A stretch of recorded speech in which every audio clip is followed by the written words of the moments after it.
오늘 말씀을 보시면은 오늘 말씀의 내용은 어떤 내용이냐면 이제 기브온을 이제 여호수아와 이스라엘 백성이 도와주는 내용입니다. 먼저 기브온은 어제 말씀과 같이 여호수아와 이스라엘 백성을 속여서 그들과 화친을 맺게 되었습니다. 그래가지고 여호수아와 이스라엘 백성들이 이제 어떻게 보면은 기브온과 화친을 맺은 거는 실수입니다. 하나님께 묻지 않았다라는 내용이 있거든요. 그 기브온과 화친을 맺었던 맺을 수 있었던 이유가 하나님께 묻지 않고 화친을 맺어서, 어떻게 보면은 지금 이 기브온이 여호수아 이스라엘 백성들 입장에서는 약간 자신들의 실수로 말미암은 약간 골칫덩어리입니다. 그래서 가시가 되는 거예요. 그래서 이 이스라엘 백성들이 굳이 하지 않아도 될 일들을 하게 되거나, 그리고 발목을 잡거나 이제 이런 일들을 이제 기브온이 하게 되는데, 오늘의 이 내용도 마찬가지로 이제 여호수아와 이스라엘 백성들이 길갈에서 진영을 쫙 피고 있었는데, 이제 아모리 족속 가나안 땅의 5 족속들 이제 왕들이 있었는데, 그 중에 예루살렘 왕 아도니세덱이라는 왕이 지금 기브온이 이스라엘 백성과 화친을 했다는 말을 듣고서 두려워함으로써 아모리 족속 5 왕들과 같이 그들이 또 조약을 맺어가지고 우리가 기브온을 치자라고 이제 이야기를 하게 되는 겁니다. 왜냐하면 기브온 성은 여호수아와 이스라엘 백성들이 앞전에 정복했었던 아이성, 이 아이성보다는 크고 그 기브온의 백성들이 강했다고 이제 표현을 하거든요. 근데 강하고 컸던 아이성보다 컸던 기브온 성읍이 넘어가서 이거는 엄청난 위협이 되는 거예요. 그들에게 있어서. 그래서 이들이 더 장성하고 커지기 전에 우리가 화친을 맺어가지고 얘네를 치자. 우리가 전쟁사를 보면 이제 이런 거 많이 있잖아요. 그래서 미리 쳐버리자 해가지고 이제 조약을 맺고 이 기브온을 치려고 이제 이 아모리 족속 5 족속이 연합된 족속이 올라가는 겁니다. 기브온에게. 그런데 기브온이 화친을 맺었잖아요. 여호수아와 이스라엘 백성들과. 그래서 근데 화친을 맺었는데 사실 종으로 돌아간 거죠. 너희들의 종이 되겠다. 우리가 살려면은 너희들 종으로 들어가야 살 것 같으니까 이스라엘 백성들. 그래서 이들이 뭐라고 하냐면, 기브온 백성들이 아니 우리가 종 아닙니까? 당신들의 종. 그럼 우리를 살리려면은 빨리 지금 당신들이 싸워줘야 되는 거 아니냐, 주인인 당신들이 우리를 대신에 싸워줘야 되는 거 아니냐, 이렇게 이야기하는 거예요. 그래가지고 이제 여호수아와 이스라엘 백성들이 맞죠? 화친을 맺었잖아요. 근데 이 조약을 깰 수가 없는 거예요. 그래서 왜냐면 깨면 또 그것도 문제가 되기 때문에. 그래서 이제 그들이 전쟁을 하러 갑니다. 아모리 5 족속과 함께 전쟁을 하러 길갈에서부터 쭉 올라가는데, 그때 이제 하나님께서 여호수아에게 말씀하시는 거예요. 두려워하지 말아라.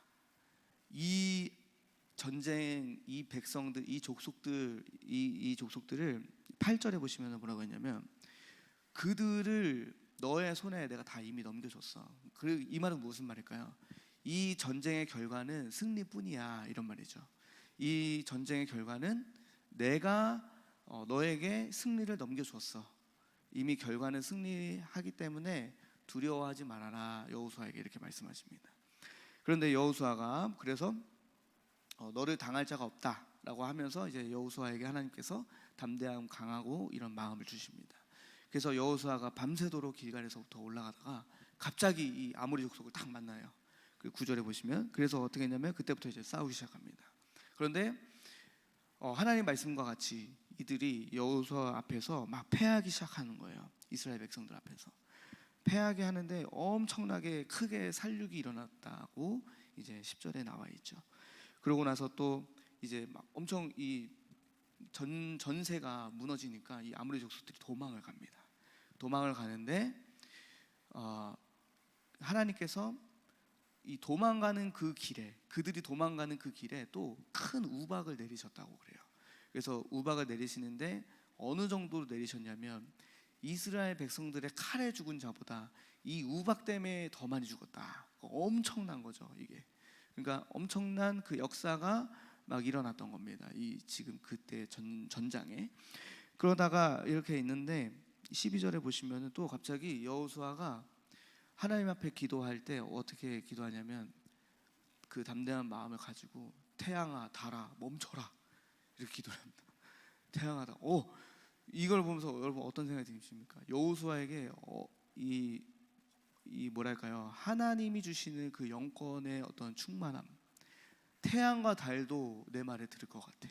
이제 이런 충만함이 여호수아에게 있어서 하나님께 기도하면서 태양아 달아 멈춰라 이렇게 이야기를 합니다. 그러자 어떤 일이 벌어집니까? 13절에 진짜로 태양과 달이 천천히 중천에 이르러서 이 태양과 달이 지는데 한참 걸렸다 이렇게 이야기를 합니다. 그러니까 시간을 그가 이 절대적으로 뭔가 이렇게 우리가 인간이 범접할 수 없는 어떤 초자연적 역사를 그가 기도함으로써 행했다라는 그 기적이 나와 있습니다.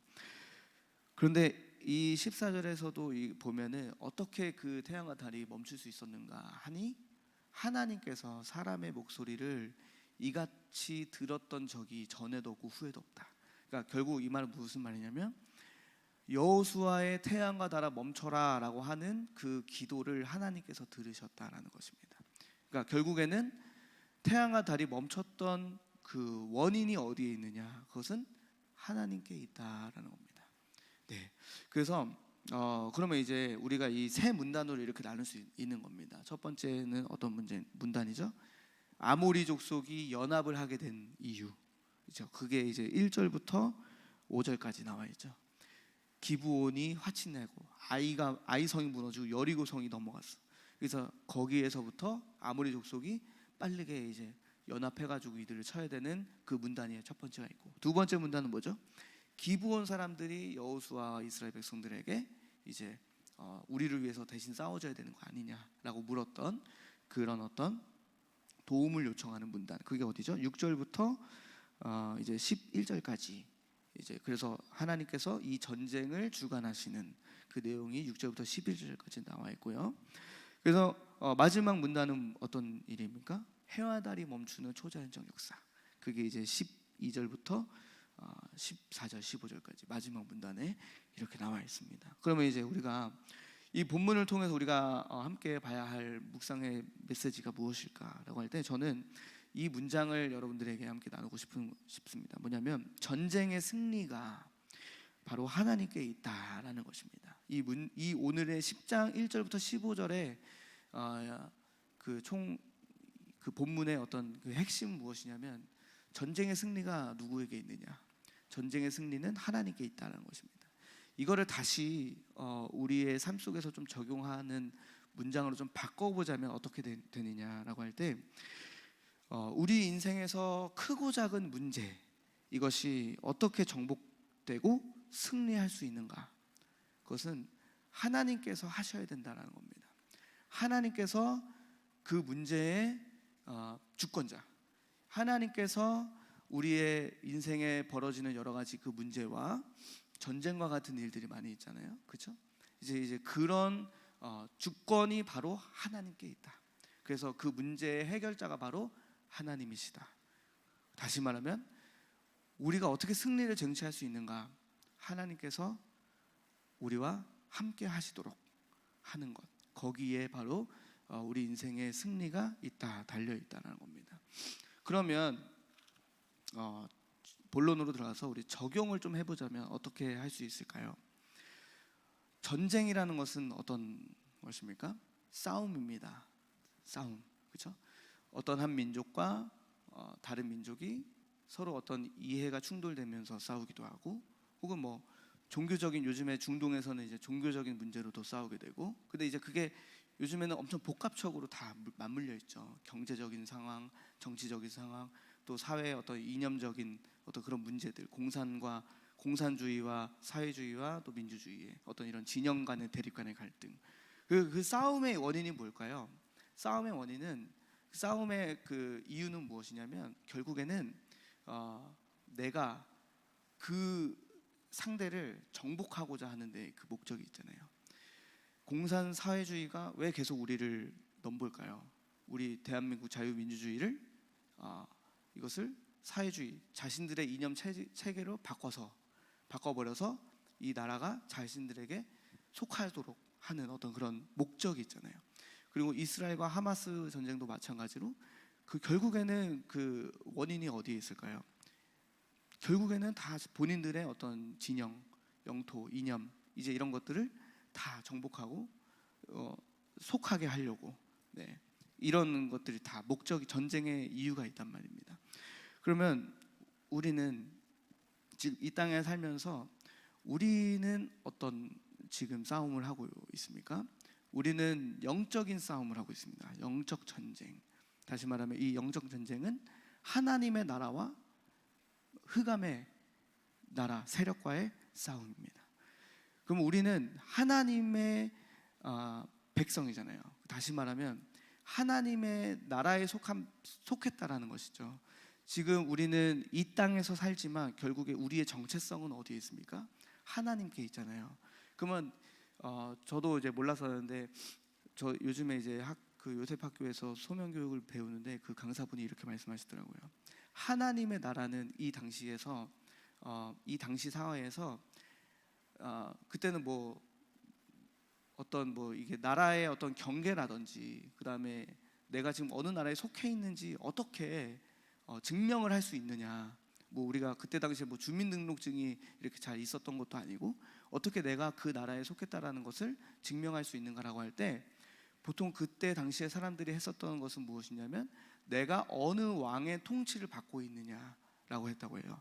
그러면은 만약에 내가 다윗 왕의 통치를 받고 있다라고 한다면 나는 이스라엘 그 나라에 속한 백성, 다윗 왕의 통치를 받고 있으니까. 그러니까 다시 말하면 이때 말하는 그 하나님의 나라에 내가 속해 있다라고 하는 그 말은 내용은 뭐냐면 내가 지금 하나님께 통치를 받고 있다, 하나님의 통치를 받는 백성이다라는 거예요. 그럼 다시 말하면 내가 지금 하나님의 나라에 속했다라는 것은 하나님의 통치를 받는 하나님의 백성, 하나님의 나라에 살고 있는 사람이다. 그러니까 다시 말하면 지금 이 오늘날로 이제 우리가 이 말을 바꾸면 우리는 지금 대한민국 땅에 이 땅에서 살아가고 있지만 다시 말 영적으로 우리가 하나님의 나라에 속한 백성이라는 것은 이 땅에 살면서 동시에 하나님의 통치를 받는 하나님의 백성이다라는 것입니다. 그러면 우리는 지금 영적으로 볼 때 이 땅에서 살아갈 때 두 나라가 대립하게 됩니다. 어떤 나라가 대립할까요?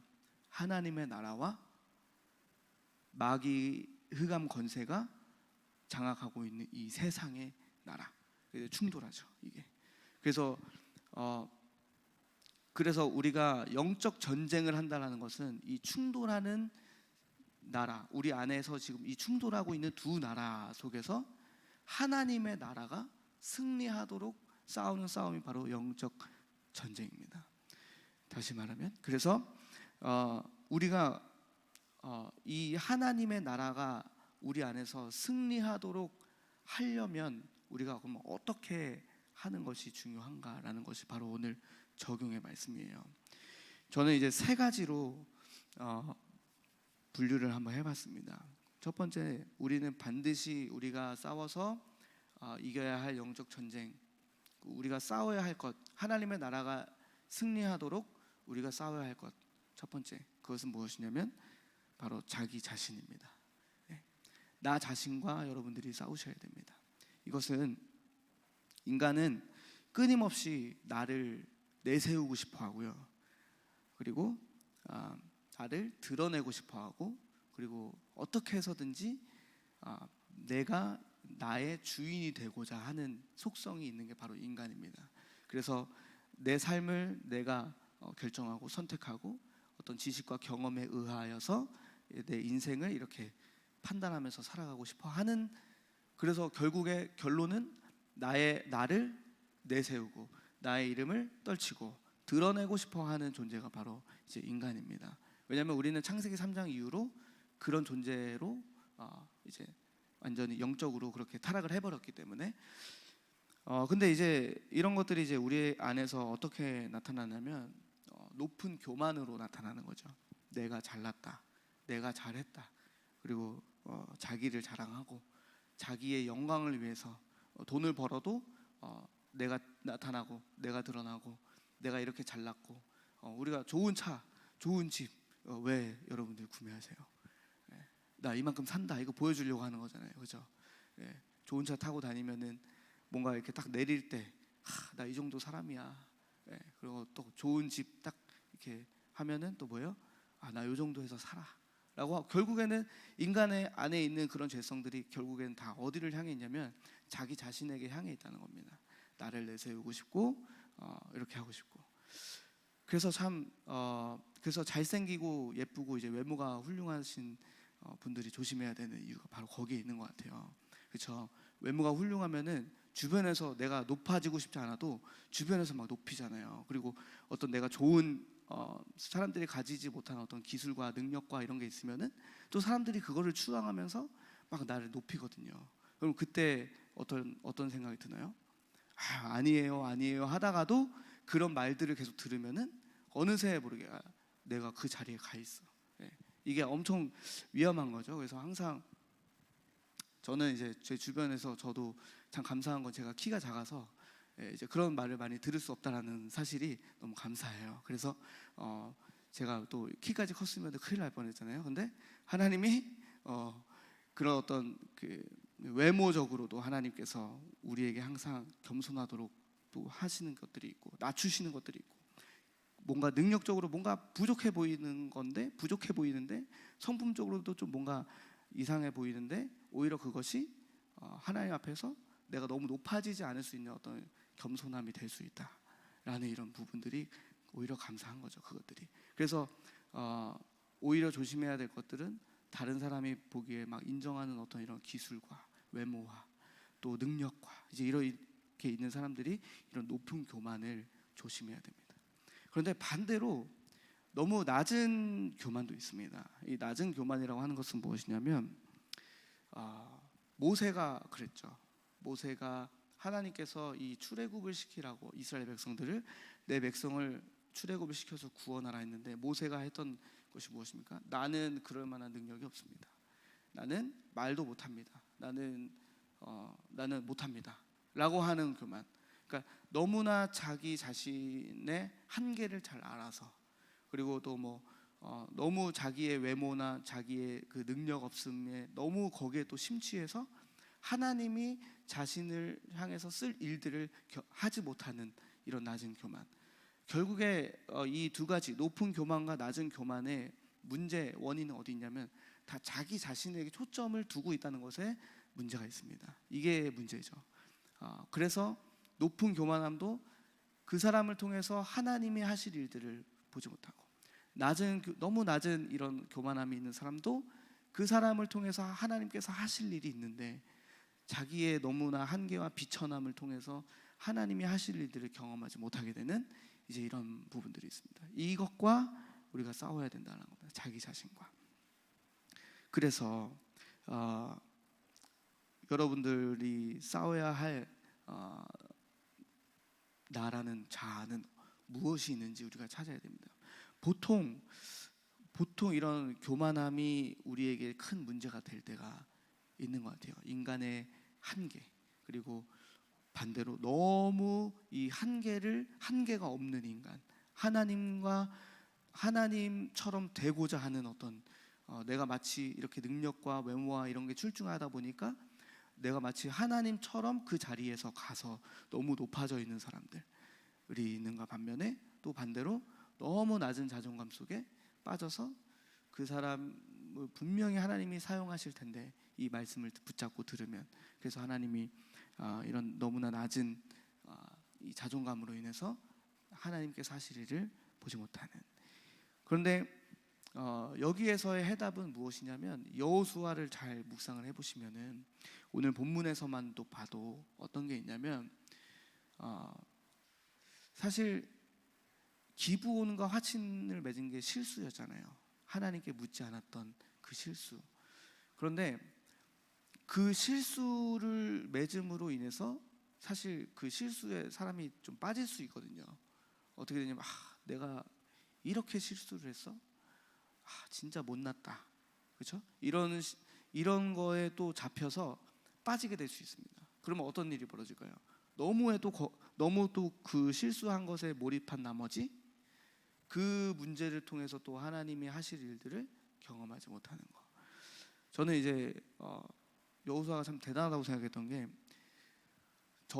저희들은 저희들의 인생, 그리고 뭐 나아가서는 우리 가족 공동체, 뭐 또 더 나아가면은 교회, 내가 지금 섬기고 있는 교회 공동체까지 이렇게 미칠 수 있는 영향이 있고, 또 여러분들은 직장도 다니시니까 나의 어떤 하나의 잘못된 선택으로 인해서 그 공동체에 영향을 미칠 수 있는 영향들이 다 있잖아요. 근데 우리는 민족은 아니잖아요. 그렇죠? 그런데 여호수아는 어떻게 보면은 민족이잖아요. 그 이스라엘의 민족, 어떻게 보면 나라, 자신의 실수 하나로 이 나라의 흥망성쇠가 왔다 갔다 하는 그 중에 이렇게 좀 생각이 들었어요. 실수했지만 그가 그래도 그 실수에 빠지지 않고 하나님의 하실 일들을 봤구나, 그가. 그래서 그 기브온이 우리를 위해서 싸워줘야 되는 거 아니냐라고 했을 때 그 말에 응당 하나님이 하실 일들을 좀 하나님이 또 이 문제를 통해서 어떻게 하실까를 바라보고 간 것이 아닌가, 이제 이렇게 묵상이 좀 많이 되어졌습니다. 그래서 보시면은, 그래서 우리가 실수를 하더라도 그 실수 속에서도 하나님은 절대 우리를 망하게 하지 않으시고, 여기 보세요. 실수를 통해, 기브온과 화친을 맺었던 그 실수를 통해서 엄청 큰 승리를 하나님이 주셨잖아요. 그러면 그 원인이 있을 겁니다. 그 원인은 무엇이냐면 하나님이 하실 일을 믿고 보고 자기에게 심취하지 않고 하나님의 약속의 말씀을 듣고 믿고 갔다는 거.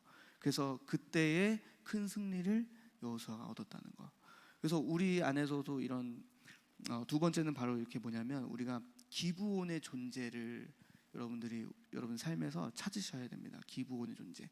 기브온의 존재는 뭐냐면은 아까 말씀드렸던 것과 같이 실수, 뭔가 하나님께 묻지 않았던 갈등에 묻지 않고 선택함으로써 내게 지금 벌어지는 어떤 갈등의 원인, 발목 잡는 어떤 이런 문제들, 내가 뭐가 있을까요? 내가 결혼을 하나님께 묻지 않고 했다면, 이런 거요. 네. 결혼을 하나님께 묻고 했다면, 이런 거. 네. 이런 게 여러분들이 생각할 때는 그게 실수라고 생각하지만, 결국에는 그 하나님께서 그 실수를 통해서도 결국에는 나를 만들어 가신다는 거죠. 네. 그때는 하나님께 묻지 않고 선택했던 실수라고 생각했는데, 도리어 그 남편을 통해서 하나님이 나를 만나주시고, 그 아내를 통해서 나를 만나주시고, 또 자녀, 우리가 사실 자녀 낳지 않으면은 둘이서 편하게 살 수 있잖아요. 요즘에 그것을 딩크족이라고 하잖아요. 자녀가 없는 부부. 그래서 딩크족이라고 하는데, 제가 어느 날 한번 기사를 봤는데 딩크족의 결말이 뭐냐? 딩크족의 결말, 결국엔 자녀를 낳더라 라는 거였어요. 그 기사를 한번 본 적이 있는데, 자녀를 안 낳으면 둘이서 편하게 살 수 있다고 생각하지만, 근데 자녀를 낳음으로써 또 주는 그 큰 기쁨과 그 축복과 은혜가 있거든요. 거기에서 또 깨닫는 하나님의 그 어떤 축복이 있고, 자녀를 통해서. 그러니까 우리가 사실 선택하지 않으면 편하다고 생각할 수 있는 그 여러 가지 문제들, 어떻게 보면은 기브온과 화친하지 않는 게 이스라엘의 입장에서는 편한 문제일 수 있습니다. 그런데 실수로 묻지 않고 선택을 했지만, 그런데 그것마저도 하나님께서 쓰시더라라는 거죠. 그 문제를, 실수를 어떻게 쓰실까요? 하나님의 역사를 체험하는 도구로, 문제로 하나님이 쓰시더라. 그 기브온의 문제를 통해서 여호수아와 이스라엘 민족들은 그들 앞에 이 가나안의 민족들이 정복되는 역사를, 하나님의 역사를 체험을 했습니다. 정말 하나님이 우리와 함께 하시는구나, 하나님이 이 땅을 주신다고 약속한 그 결과가 지금 내 눈앞에 체험이 되고 있구나. 우리는 이것을 실수로 내가 선택했고, 실수라고 내가 이것을 하나님께 묻지 않고 했지만 결국에 그 원인이 하나님께서 하신다라는 거기에 그 원인이 있고 그것을 믿고 우리가 그것을 하나님을 바라보고 하나님과 함께 나아갔더니 그 실수 속에서도 하나님은 큰 역사를 이루시더라라는 겁니다. 저는 저의 인생에도 이렇게 묵상하다 보니까 실수가 하나 있었더라고요. 그게 뭐냐면 그 음악을 선택하는 그 길. 음악을 이제 공부를 하고 전공을 했었는데 실수였어요. 그때 당시에 그냥 그게 너무 좋아 보였고 그 길이 너무 행복해 보였고 아름다워 보였고, 근데 그거를 하나님께 물었다고는 하지만 사실 중심은 그렇게 하나님을 향해 있지 않았던 것 같아요. 결국에는 내가 좀 이렇게 우월해지고 싶은 어떤 그런 마음으로 그래서 선택을 했는데 그것을 통해서 엄청 그 청년의 시기에 참 어려움을 많이 겪었거든요. 그 실수로 인해서 어려움을 겪었는데, 그런데 지금 이렇게 인생에서 돌아보니까 그 실수를 했었던 어떤 이런 경험들이 도리어 이게 지금 저의 사역의 도구가 돼요. 너무 좋은 도구와 재료가 되어서 우리 아이들을 사역하는데 큰 힘이 도움이 많이 되더라라는 거예요. 그래서 아이들 중에 이제 이런 음악에 대한 관심이 많은 아이들이 있거든요. 그럼 그 아이들과 함께 하나님에 대해서 나누고 사역을 할 때 이게 너무 좋은 도구가 되는 거예요. 그래서 참 하나님은 대단하시다. 내가 인생에서 참 이거는 실수라고 생각했던 이 부분을 하나님이 이것을 역전시키시는구나. 그런데 이렇게 보니까 이 실수를 역전하는 그 어떤 그 특징이 있습니다. 그 특징을 제가 하나 오늘 여호수아서에서도 발견하고 저의 삶에서도 발견했던 그 부분이 뭐냐면은 여호수아 1장 8절이었어요. 너는 강하고 담대하라. 두려워하지 말고 놀라지 말라. 내가 너와 함께함이라. 그리고 너는 율법을 다 지켜 행하고 이것을 주야로 묵상하고 그리고 좌로나 우로나 치우치지 않는 형통함을 너에게 주겠다. 자로나 그 율법을 다 지켜 행하라는 거. 그 특징이 뭐였냐면은 이런 실수가 하나님 앞에 좋은 재료가 되어지는 어떤 그 특징은 여호수아도 마찬가지지만 저의 인생에서도 여러분들도 다 마찬가지일 겁니다. 그것은 뭐냐면 하나님과 함께 할 때 이것이 좋은 재료가 되는데, 어떻게 하나님과 함께 하느냐라고 할 때 율법을 지켜 행한, 그리고 이 좌로나 우로나 치우치지 않으려는 그 나의 인생의 애씀, 하나님의 말씀을 내 입에서 내 마음과 생각에서 떠나게 하지 않으려는 그 싸움 있잖아요. 그 싸움을 하다 보면 그 싸움을 왜 할까요? 하나님의 말씀이 내 말과 생각과 마음에서 떠나지 않게 하려는 그 싸움을 왜 할까요? 하나님의 말씀이 내 삶의 기준이 되는 거, 그리고 하나님이 나의 주인이 되어 주신다라는 어떤 그 중심이잖아요.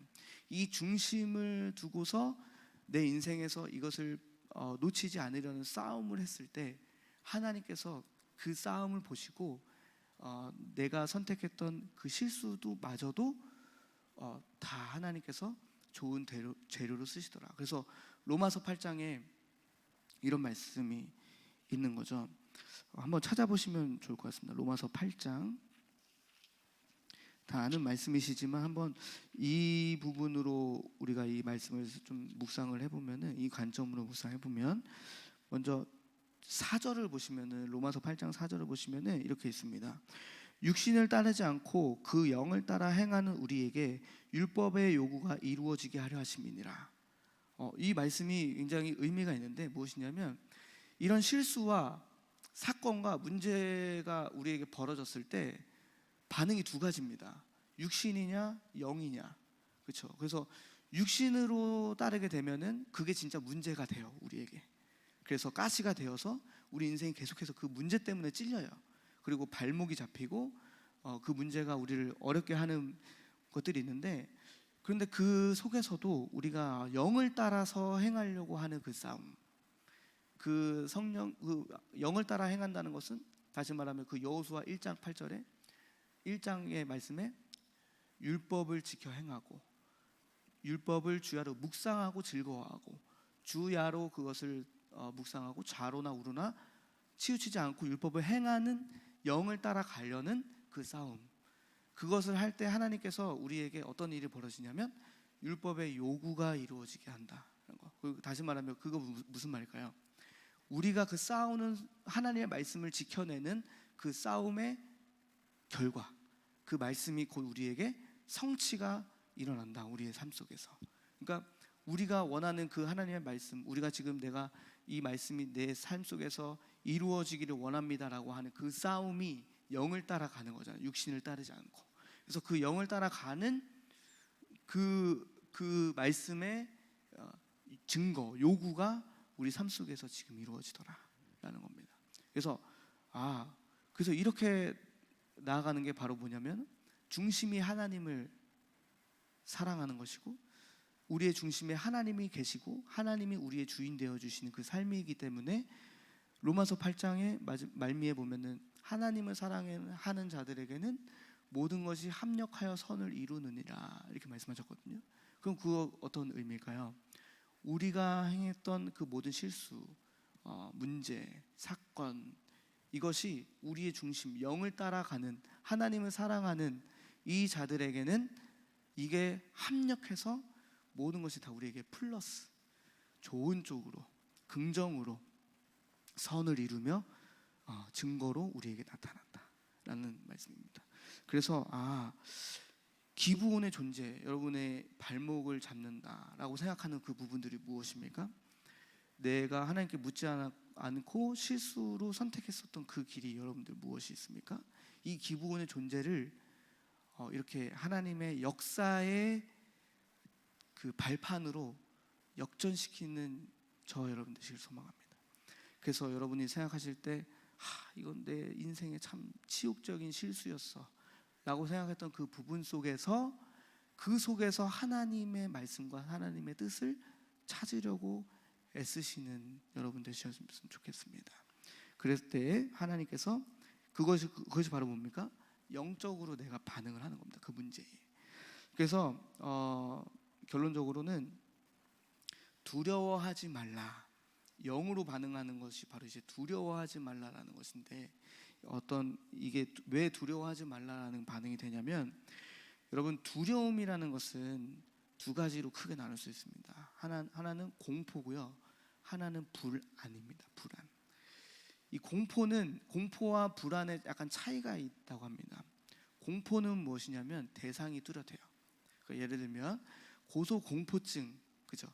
고소공포증이라는 것은 높은 데 올라가면은 두려움이 오는 거예요. 무서운 거예요. 그러면은 이 대상이 뚜렷하면은 할 수 있는 게 있습니다. 그 대상을 피하면 됩니다.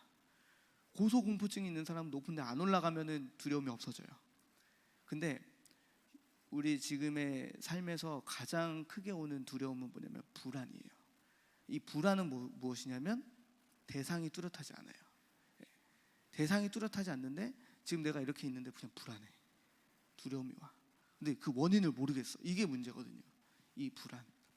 그러니까 두렵다라는 것은 이렇게 두 가지, 대상에 대한 공포가 있고 대상이 뚜렷하지 않은 것에 대한 불안이 있습니다. 근데 이것을 하나님께서 두 가지 다 말씀하시는 거예요. 두려워하지 말아라. 어떤 문제가 와도 공포심을 누리거나 혹은 불안해 하지 말거라. 왜요? 영적으로 반응한다는 것은 그 문제에 두려워하지 말라. 영적으로 우리가 반응한다는 것은 그 속에서 함께 하시는 하나님을 보는 거. 우리는 너무나 이 두려움에 그 휘둘리는 존재가 바로 인간이거든요.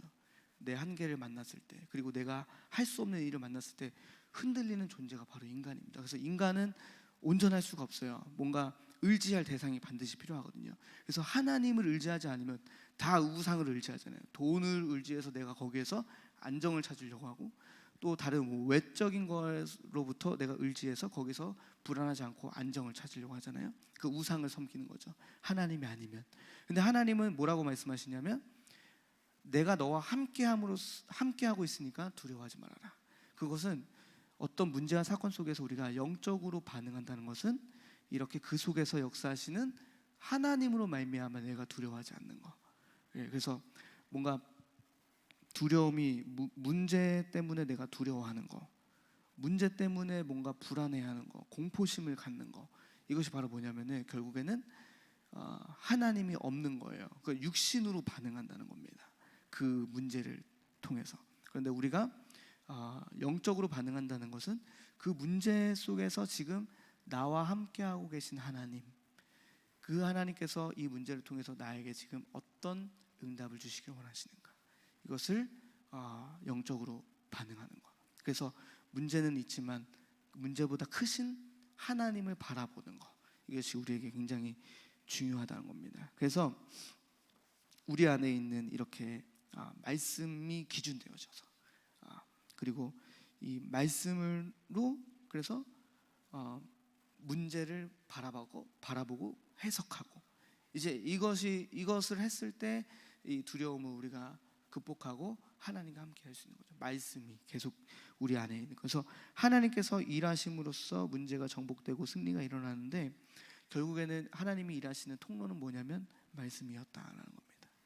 그래서 오늘 여호수아에게도 하나님께서 두려워하지 말아라. 그 민족을 내가 너 앞에 다 무릎 꿇게 할 거야. 승리는 너에게 있어. 라고 하나님이 말씀으로 주시잖아요. 그래서 그 말씀을 여호수아가 붙잡고, 우리의 할 일은 뭡니까? 말씀을 붙잡고 믿고 가는 거예요. 그래서 오늘 본문의 9절이었나요? 9절에서도 보시면은 여호수아가 밤새 길갈에서 올라갔다 그래요. 예, 밤새도록 올라갔다. 하나님께서 여호수아에게 승리하게 할 거야라고 해서 그렇구나, 나 승리구나, 가만히 있는 게 아니라 여호수아가 밤새도록 길갈에서 올라갔습니다. 그 올라가는 게 뭘까요? 전쟁을 하러 간 겁니다. 그러니까 하나님께서 승리를 우리에게 주셨지만 우리도 분명히 그 승리를 위해서 할 일이 있다. 그것은 무엇이냐? 올라가는 것이다. 하나님의 말씀에 그것을 믿고 우리가 할 일이 있습니다. 의지하여서 살아갈 그 삶이 있는 겁니다. 올라가는 것, 그 올라가는 것은 하나님의 말씀이 닿는 곳으로 우리가 가는 것. 그래서 이제 높은 곳에 올라가야 보인다, 1월에 주잖아요. 높은 곳에 올라가야 볼 수 있다. 하나님이 일하시는 그곳에 우리가 가야만 볼 수 있는 거잖아요. 그래서 하나님의 역사가 나타나는 것, 그리고 하나님의 일하심이 나타나는 것을 보이는 그 닿는 곳에 우리도 할 일이 있다라는 것입니다. 그래서 이것이 우리의 삶 속에서 조금 더 구체적으로 적용되자면 훈련을 받으러 가는 것, 그리고 말씀으로만 그냥 듣는 것으로만 끝나는 것이 아니라 우리 삶에서 이 말씀을 진짜로 살아내려고 올라가는 것, 그 중심. 하나님께서도 말씀하시잖아요. 율법을 다 지켜 행하라. 좌우로 치우치지 말아라. 이건 뭘까? 이것은 행입니다. 우리가 반드시 그 말씀에 따라 형통할 은혜를 얻을 행위가 필요하다는 것입니다. 그러니까 우리가 그것을 기억하시고 오늘 반드시 싸워야 되는 부분, 나 자신과 싸워야 되는, 나 자신과 싸워야 되는 높은 교만과 낮은 교만, 이것의 초점이 다 자기에게 있다는 거. 이것을 이 자기를 깨고 하나님께 초점을 두는 싸움을 하셔야 되고, 두 번째, 기브온의 존재를 찾아서 이 기브온의 존재가 도리어 하나님의 역사하시는 도구와 발판이 되는 그 일들을 여러분들이 행하셔야 되는데, 그것은 바로 무엇입니까? 문제와 사건 속에 두려워하지 않고 영적으로 반응하는 것. 이 영적으로 반응한다는 것은 말씀을 찾는 겁니다. 그 안에서 하나님이 이 문제를 통해서 나에게 하시는 말씀이 무엇인가, 이렇게 찾는 것. 이것을 찾아서 하나님이 우리에게 주시는 승리를 이렇게 체험하는 열매가 맺어지는, 정복하게 되는 저와 여러분 되시기를 간절히 소망합니다. 기도하겠습니다. 하나님 감사합니다. 하나님, 오늘 기브온 전쟁을 통해서 하나님께서는 우리에게 승리를 약속하셨습니다. 그런데 이 승리를 얻기까지 우리가 싸워야 할 것이 반드시 있는데, 자기 자신과 싸우도록 자기 자신의 그 높은 교만, 낮은 교만을 잘 발견해서 나에게 초점이 있는 거, 내가 잘 살고 내가 우상이고, 또 이런 초점을 하나님의 뜻과 영광을 향하여 하나님 중심으로 바꾸는 우리가 되기를 소망합니다. 그리고 또 하나 우리 삶 속에 기브온의 존재를 발견하기를 원합니다. 이 기브온의 존재를 발견해서 그때는 하나님께 묻지 않은 어떤 실수였지만 발목 잡는 문제지만 그러나 이것이 도리어 하나님의 역사를 크게 체험하는 발판이 되어지는 역사가 있기를 원합니다. 그러려면 이 문제 속에서 우리가 영적으로 반응하는 우리 큰나무교회가 되기를 원합니다. 말씀을 찾기를 원합니다. 하나님의 이 말씀을 또 행하기까지 나아가는 저와 우리 모든 큰나무교회 성도님들 될 수 있도록 도와주시옵소서. 감사드리며 예수 그리스도의 이름으로 기도드립니다. 아멘. 우리 다 함께 주기도문화 신문으로 예배를 마치고 기도하겠습니다. 하늘에 계신